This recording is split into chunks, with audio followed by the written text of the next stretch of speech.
Le juge instructeur de tous les témoins identifiés, leur remettre une copie de leur audition et leur mise sous protection. Garantir l'accès à tous les enregistrements audio et vidéo disponibles.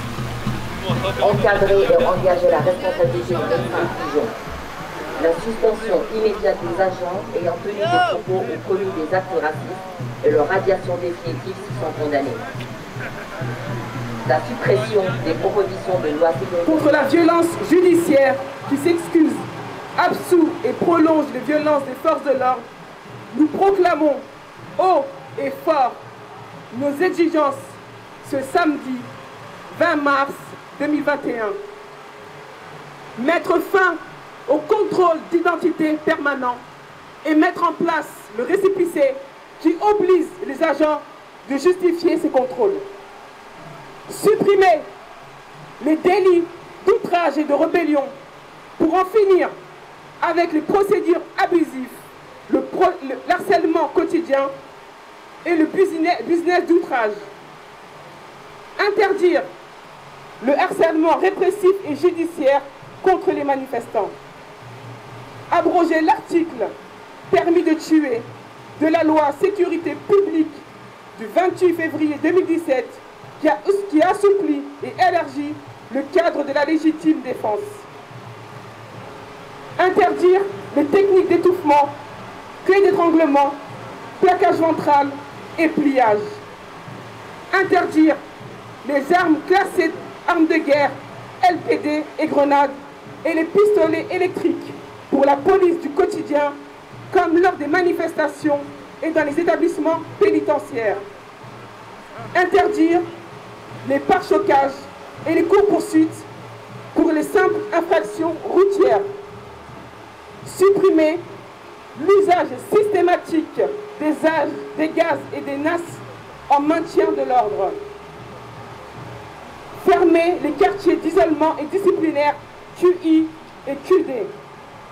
Dissoudre les équipes de matons cagoulés ELSP et RISIS responsables de tabassage et impliqués dans les morts suspectes.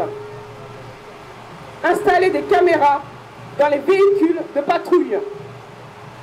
Contre l'impunité et le déni de justice, il faut créer un organe indépendant pour enquêter sur les plaintes contre les forces de l'ordre et les surveillants pénitentiaires et garantir l'indépendance des expertises scientifiques nécessaires. Dépayser systématiquement l'instruction des plaintes contre les forces de l'ordre et les surveillants pénitentiaires. Mettre en place une assistante psychologique systématique pour les victimes et leurs proches et la gratuité des soins nécessaires.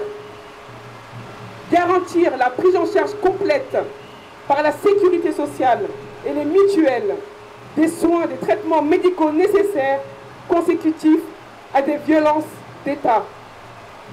Garantir l'audition par le magistrat instructeur de tous les témoins identifiés. Leur remettre une copie de leur audition et leur mise sous protection.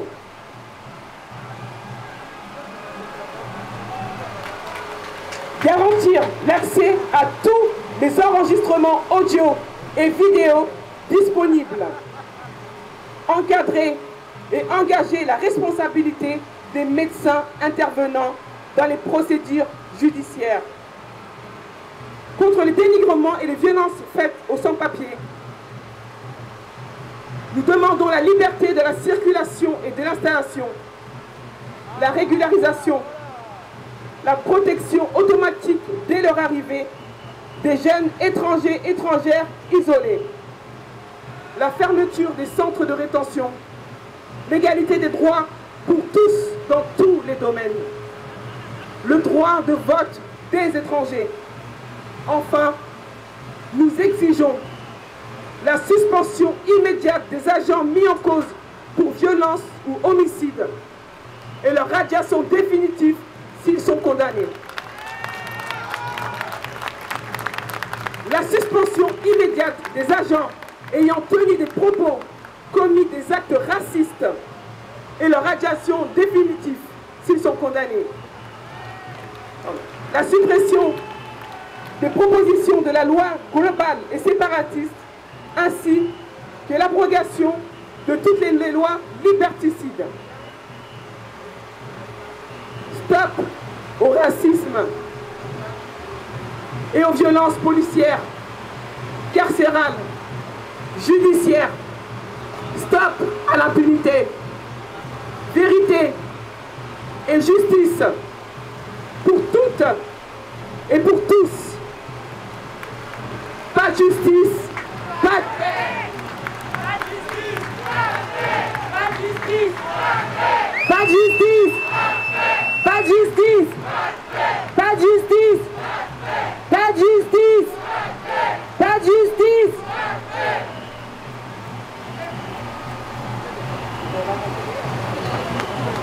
Donc on va commencer d'abord avec le comité du volet qui va représenter et vous évoquer l'affaire de Lamine Dieng qui a été assassinée par la police en 2007. Donc je laisse la parole à sa grande sœur Fatou.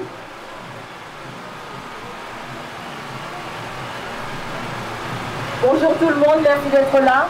Donc je m'appelle Fatou Dieng, sœur de Lamine Dieng, du comité Vérité et Justice pour Lamine Dieng, et membre du collectif du volet, et membre du réseau d'entraide Vérité et Justice. Lamine Dieng a été tué le 17 juin 2007 à Paris dans le 20e arrondissement.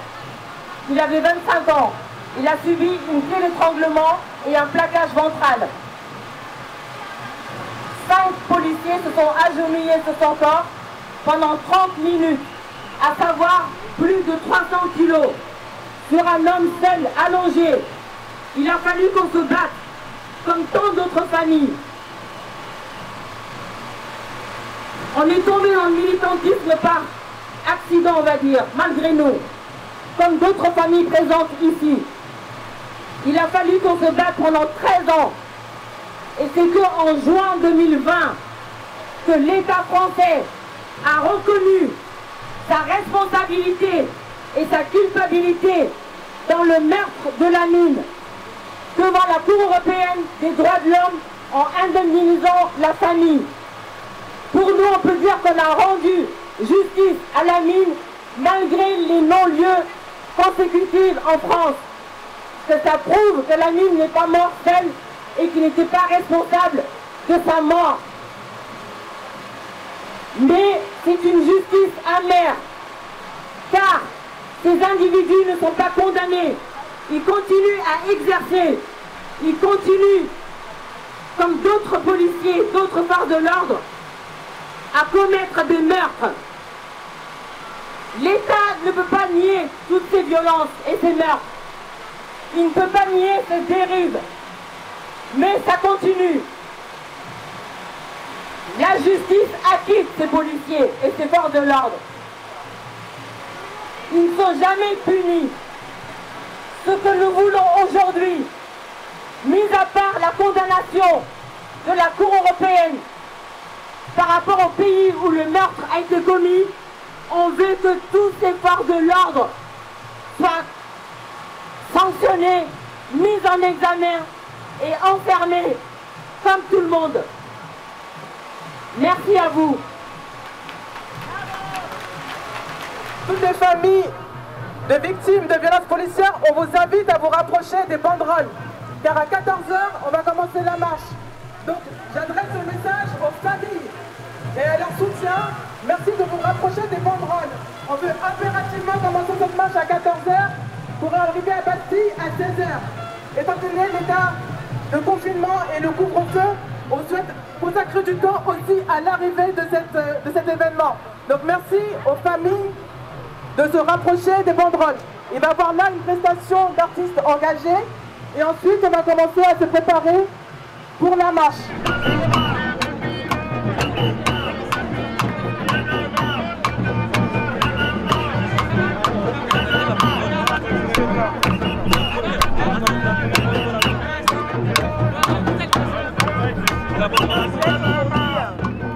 Aujourd'hui, on voit que la situation n'a pas évolué, bien au contraire, on va de mal en dire que les violences policières restent toujours impunies et que les violences policières augmentent et elles doivent être cessées. Aujourd'hui, des sanctions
d'avoir une justice pour les victimes et pour leurs morts, et qu'on arrive à un procès, et qu'il n'y ait pas d'impunité policière, et que les policiers et les gendarmes soient condamnés. Merci beaucoup. Aujourd'hui, comme on dit, quand on marche pour un, on marche pour tous. On est une fois unanime aujourd'hui. Je sais qu'il y a des masques et que c'est pas évident, mais l'idée aujourd'hui c'est de donner de la voix pour dire qu'on est présent. C'est donner de la voix pour dire que la résistance c'est nous. C'est donner de la voix pour dire qu'on dénonce tout ce qui se passe dans ce pays. Donc quand on dit pas de justice, pas de paix, derrière il y a un message fort, un message unanime. Merci. Continuez.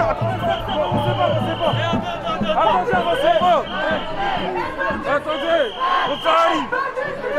Attendez, reculez un peu s'il vous plaît, monsieur. Reculez. On parle d'hommes et de femmes qui ont le droit de vie ou de mort sur nous. Je suis Emmanuel Vire, secrétaire général du syndicat national des journalistes CGT et membre de la coordination nationale Stop Loi Sécurité Globale qui appelle avec vous à la manifestation aujourd'hui. Nous étions 3 à appeler et c'est ce qui fait notre force. À la fois évidemment les collectifs de familles qui sont devant moi. Je pense en particulier à la famille Chouvia avec qui nous avons marché le 3 janvier. Je pense aux autres familles, à la coordination nationale. C'est une alliance entre des syndicats, des associations, des collectifs de familles, des collectifs de blessés, les sans-papiers. Et c'est ça qui fait peur à ce pouvoir. C'est notre force. Et c'est pour ça que nous nous battons maintenant depuis des mois contre ces lois liberticides. Vous avez vu que le Sénat a adopté jeudi soir, malheureusement, la proposition de loi sécurité globale. Ça, c'est plus possible. Après viendra la loi séparative. C'est pas possible. Il y a déjà le schéma national de maintien de l'ordre. Il y a les décrets de fichage. Qu'on soit issu des quartiers populaires, qu'on soit issu des populations racisées, qu'on soit issu des milieux populaires, qu'on soit des militants syndicaux, nous sommes tous visés. Nous devons être unis, nous devons lutter contre ce pouvoir. Merci. Merci de pas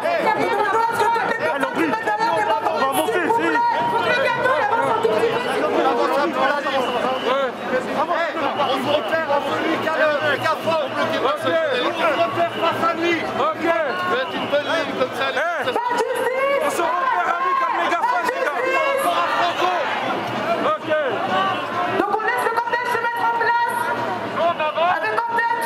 Attends, on avance. Les familles de victimes de violences policières.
Ah ouais. Ça va?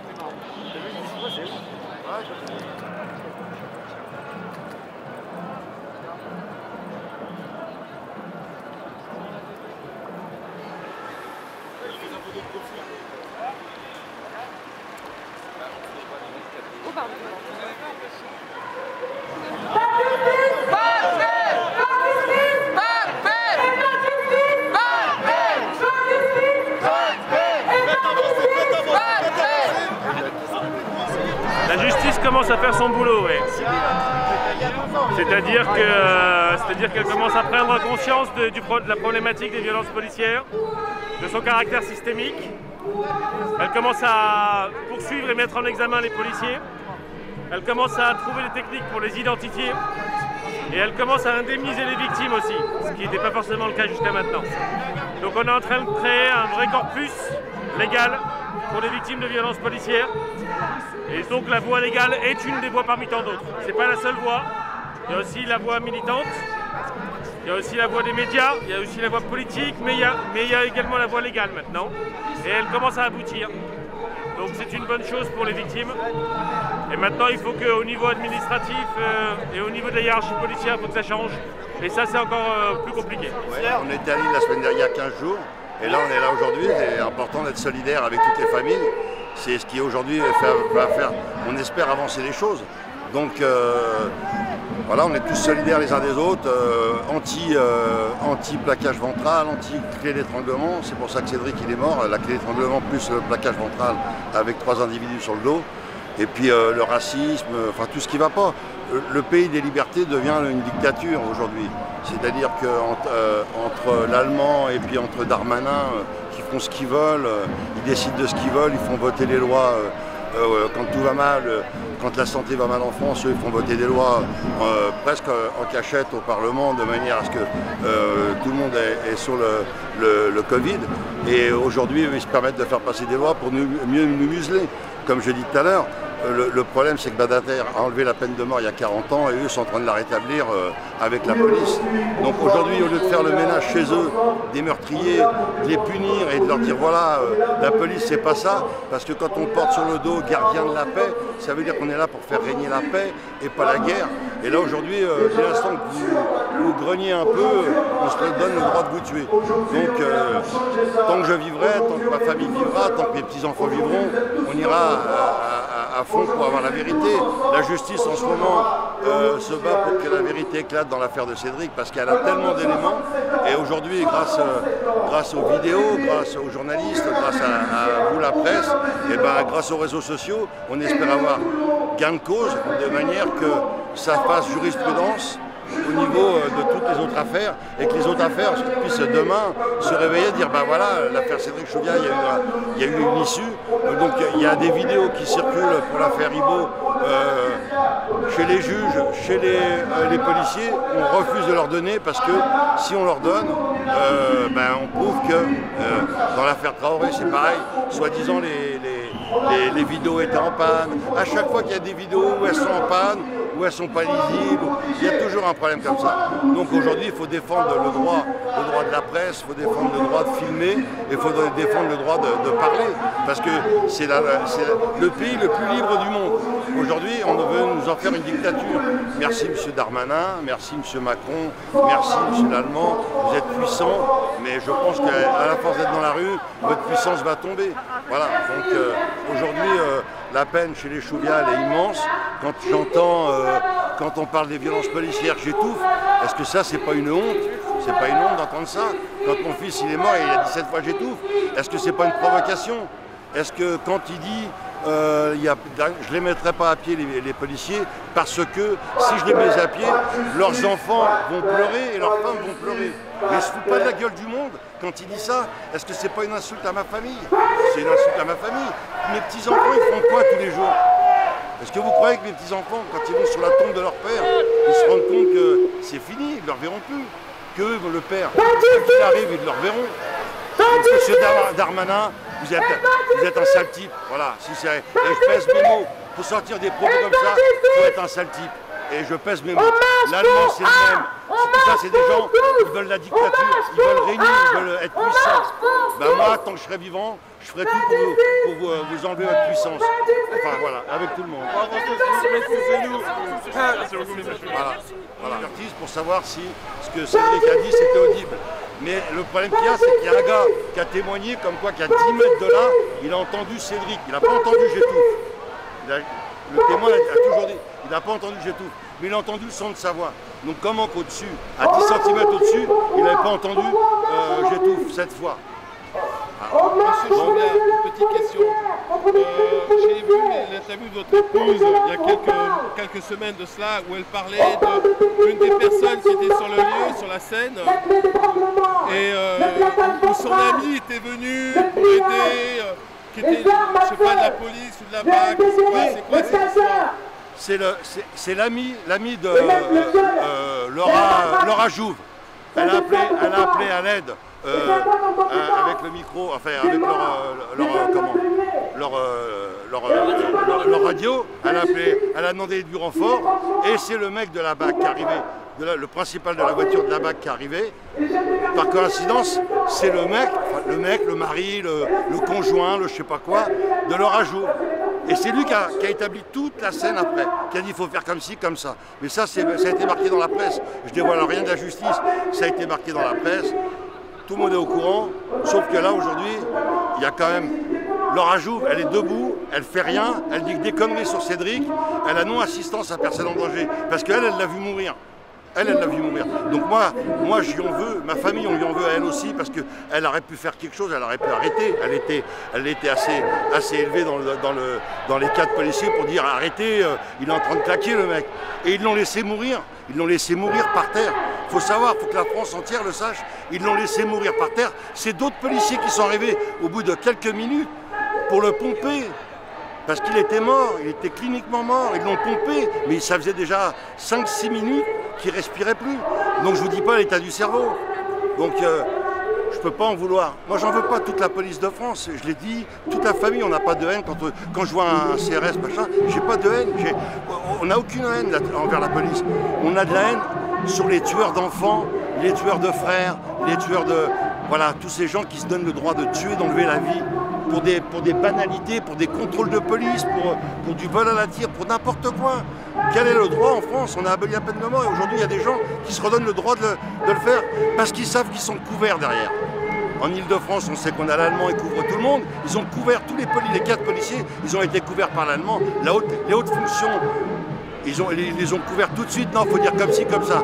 Mais ils ne savaient pas qu'il y a eu un appel à témoins et qu'au bout d'une heure, il avait explosé l'appel à témoins. Il y avait des vidéos qui tournaient et il y avait des gens qui étaient à côté. Et voilà, donc c'est leur grande peine. Donc rendez-vous à M. Macron, rendez-vous à M. Darmanin et rendez-vous à M. Lallemand. Quand ils veulent, je les écoute. Leur justificatif. Mais ils n'en ont pas. C'est pour ça qu'ils ne veulent pas me rencontrer. C'est pour ça qu'ils refusent de me rencontrer. Voilà. Tout ça, ça a pris tout simplement une dimension purement politique. Cette affaire, elle a pris une dimension bien purement sûr, politique. Parce que si l'affaire Chouviat, elle gagne, vous vous rendez compte, ça veut dire que demain, ils vont dire, ah ben, c'est vrai, on a des assassins dans la police. Mais c'est vrai, il y a des assassins dans la police. Comme il y en a partout, des meurtriers. Ben là, dans la police, excusez-moi, il y en a aussi. C'est pas parce qu'il y a marqué CRS, c'est pas parce qu'il y a marqué gardien de la paix, ils sont blancs-bleus, mais ils sont couverts aujourd'hui. Mais comment est-ce que vous faites pour tenir le coup face à tout ça, face à tout cet assassinat judiciaire? Grâce à Dieu, grâce à ma volonté, grâce à tout. Et je suis là pour mes petits-enfants, pour ma fille, pour ma femme. Voilà, je tiens le coup parce que je suis le dernier rempart de la famille maintenant. Vous comprenez? Donc si moi je m'écroule, eh ben, ils vont se raccrocher à qui? Vous savez, j'ai fait un héritage. 5 enfants, une veuve, voilà. Et quand il faut expliquer aux enfants, un petit qui a 4 ans, ton père, il n'était pas gentil. Si, ton père, il a été gentil, il n'a pas été grossier, mais on l'a tué. Alors pourquoi? Voilà, aujourd'hui, ils sont incapables de me répondre. Mais ça, il va falloir qu'ils me répondent un jour ou l'autre. Parce que moi, je leur demande de les rencontrer tout le temps avec la presse. Je leur demande de les voir, pas dans un petit bureau caché. Moi, je veux les voir et je veux qu'ils écoutent ce que j'ai à dire. Vous comprenez? Parce que quand vous dites, quand j'écoute les violences policières, j'étouffe, si ça c'est pas de la provocation, c'est quoi? Voilà. Alors, Darmanin, voilà, je passe le message. Monsieur Darmanin, il y a déjà un ministre des Transports qui vous a passé le message parce que je lui ai demandé de le passer, il m'a promis qu'il le ferait, je sais qu'il l'a fait. Il refuse de me rencontrer, il refuse littéralement de me rencontrer, je ne sais pas pourquoi. Voilà. Il a peut-être peur de se retrouver avec Sophia, qui a 20 ans, qui va lui dire son manque. Ouais, il n'est pas père de famille, il n'a pas d'enfant. Je ne connais pas sa vie parce que je m'en fous de sa vie. Comme lui, il se fout de la mienne. Et comme il se fout de la vie des Français. Lui, c'est marche droit et ferme-la. Moi, je suis désolé, j'ai 65 ans et ça fait 45 ans que je marche droit, que je paye mes impôts, que je dégueule. Mon fils, il travaillait, il est parti au travail le matin. Et on lui a dit... non, tu vas mourir. C'est moi le dernier qui l'ai vu le matin, à 9h20. Voilà. Je suis la dernière personne à l'avoir vue vivante de la famille. Voilà. Donc pour moi aujourd'hui, vous voyez, hier, vendredi, c'est le jour de la prière chez les musulmans, je ne suis pas musulman. J'ai été sur la tombe de mon fils parce que j'ai un devoir j'ai un devoir de parler avec lui, et de lui parler et de ses enfants et de tout ça, parce qu'aujourd'hui, les enfants, ils pleurent, eux ils pleurent, mais ils pleurent parce qu'ils ne vont pas revoir leur père. Donc lui, je ne les mettrai pas à pied, les 4 policiers, parce que leurs enfants, ils vont pleurer. Excusez-moi l'expression, il se fout de ma gueule, le mec. Quand on sort des propos comme ça, c'est qu'il n'a aucun respect. Il s'en fout, littéralement. Mais moi, je m'en fous pas, moi. Moi, je vais aller à la guerre jusqu'au bout, j'irai. Jusqu'au bout. Voilà.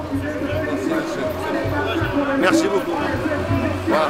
Certains, ils sont là pour protéger. La loi est faite, ils ne protègent pas, ils ne servent pas. Au contraire, ils répriment, ils violent, ils s'agressent et ils nous voient et ils nous tuent. Ça nous voit en fait. Nous demandons à ce qu'un organe indépendant et autonome soit mis en place pour enquêter sur les cas de violence policière. Nous demandons également à ce que ces cas soient jugés d'une manière impartiale. La justice, pas de paix. La justice, pas de paix. La justice, pas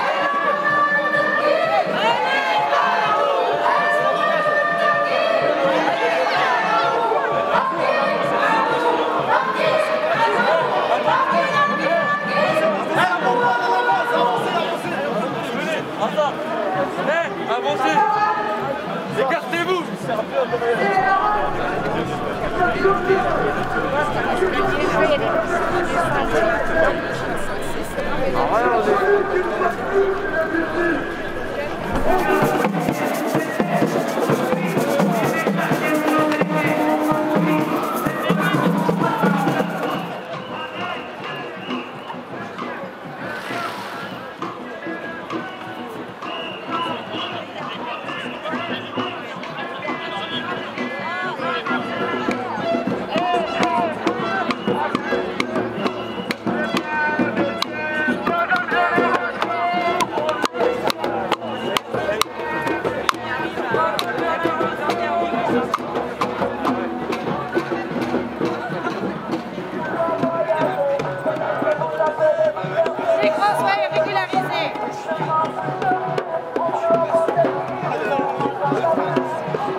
continue et on est ensemble.